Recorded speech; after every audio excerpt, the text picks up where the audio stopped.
নির্বাচনের আগেই দেশে ফিরবেন বিএনপির ভারপ্রাপ্ত চেয়ারম্যান তারেক রহমান।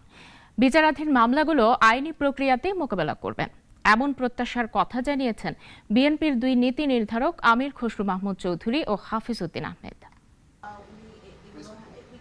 সমসাময়িক নানা বিষয় নিয়ে সাংবাদিকদের সাথে কথা বলেন বিএনপির স্থায়ী কমিটির দুই সদস্য আমির খসরু মাহমুদ চৌধুরী ও মেজর অবসরপ্রাপ্ত হাফিজ উদ্দিন আহমেদ বীর বিক্রম। তারেক রহমান সাহেব কিন্তু চাইলে ওই গ্রেনেড হামলা মামলায় তারেক রহমান সহ সব আসামি খালাসের ঘটনায় ন্যায় বিচার নিশ্চিতে দেশের মানুষ আশ্বস্ত হচ্ছে দাবি করে এই দুই নেতা বলেন, নির্বাচনের আগেই দেশে ফিরবেন বিএনপির ভারপ্রাপ্ত চেয়ারম্যান তারেক রহমান।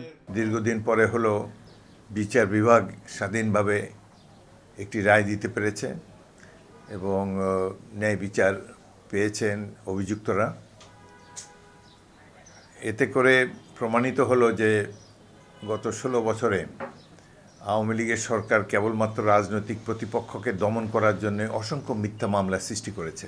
তারেক রহমান সাহেব চাচ্ছেন আমরা ডিউ প্রসেস অফ ল মামলাগুলো শেষ করতে হবে, সেই জন্যই অপেক্ষা করছেন। ওনার অপেক্ষায় তো থাকা স্বাভাবিক, আমরা সবাই আছি। তো এটা আমরা সবাই তো চাচ্ছে দ্রুততম সময় ওনার এখানে ফিরে আসুক, ওনার অনুপস্থিতিতে আমরা অনুভব করছি। বিএনপির এই দুই নীতি নির্ধারক বলেন, হাসিনা ইস্যুতে এই দেশের মানুষের মধ্যে ভারত বিদ্বেষী মনোভাব তৈরি হলে তা নিয়ে ভারতকেই ভাবতে হবে। ভারত বিশাল একটা দেশ, আমরা তাদের সাথে সুসম্পর্ক চাই।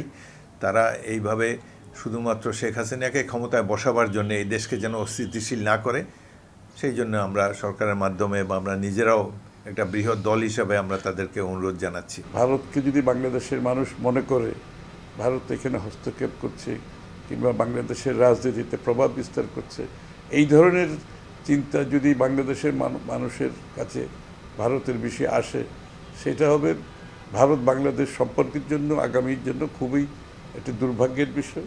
সংস্কারের দোহাই দিয়ে সময় নষ্ট করার সুযোগ নেই, তাই যত দ্রুত সম্ভব নির্বাচন দিয়ে দেশকে গণতান্ত্রিক ধারায় ফিরিয়ে আনার দাবি জানান নেতারা। শুধুমাত্র আতেল মার্কা কথাবার্তা বললে তো তাদের সমস্যার সমাধান হবে না। সংস্কারের কথা বলা খুবই সোজা।